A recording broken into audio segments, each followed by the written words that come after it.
आपका स्वागत है आपके पसंदीदा YouTube channel enlighten by listen पर। आज हम लक्ष्मी जी और एक व्यापारी की कहानी सुनाने जा रहे हैं जिसमें आपको एक सीख मिलेगी। तो चलिए शुरू करते हैं। एक नगर में धनी व्यापारी रहता था। एक रात व्यापारी ने स्वप्न में देखा कि लक्ष्मी जी उससे बात कर रही हैं। लक्ष्मी जी ने कहा, मैंने बहुत दिनों तक तुम्हारे यहाँ निवास किया है, अब तुम्हारा पुण्य समाप्त हो गया है। अब थोड़े दिनों में मैं तुम्हारे यहाँ से चली जाऊंगी। मुझसे जो भी मांगना हो मांग लो। व्यापारी को कुछ समझ नहीं आया कि क्या मांगा जाए। कुछ देर सोचने के बाद व्यापारी ने कहा, मैं अपने परिवार से सलाह लेकर आपको कल बताऊंगा। सुबह जब व्यापारी की नींद खुली तो पूरे परिवार को सब कुछ बताया और पूछा कि क्या मांगा जाए लक्ष्मी जी से। इसके बारे में सबके अलग अलग विचार थे। कोई कह रहा था कि इतनी धन दौलत मांग लो कि पूरा जीवन आराम से बीत जाए, तो कोई कह रहा था कि जीवन भर के लिए अन्न मांग लो ताकि हमें खाने के लिए कभी मेहनत नहीं करनी पड़े।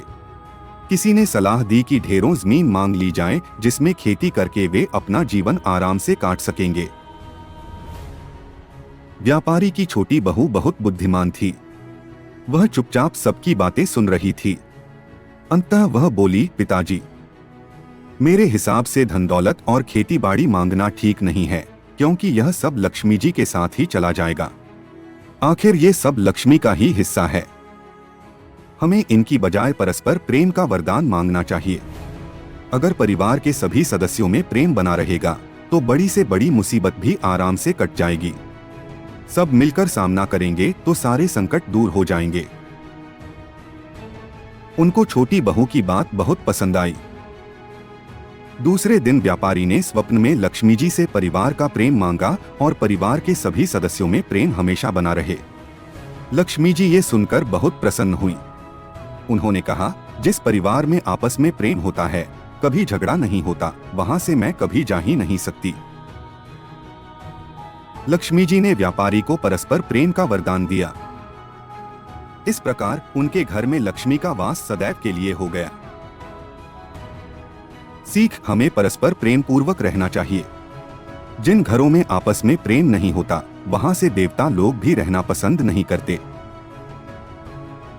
एक बार स्वयं लक्ष्मी जी ने इंद्र को संस्कृत में बताया था कि वे कहाँ निवास करती हैं। गुरवो यत्र पूजन्ते यत्रावाहन सुसंस्कृत, अदंतक्लहो यत्र तत्र शक्र वसाम्यहम्।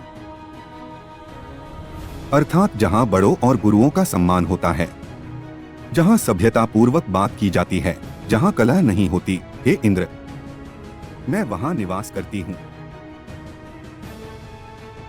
दोस्तों, अपने विचार और प्रतिक्रियाएं कमेंट्स में साझा करना न भूलें। अगर आपको ये कहानी पसंद आई हो तो वीडियो को लाइक और सब्सक्राइब करना न भूलें।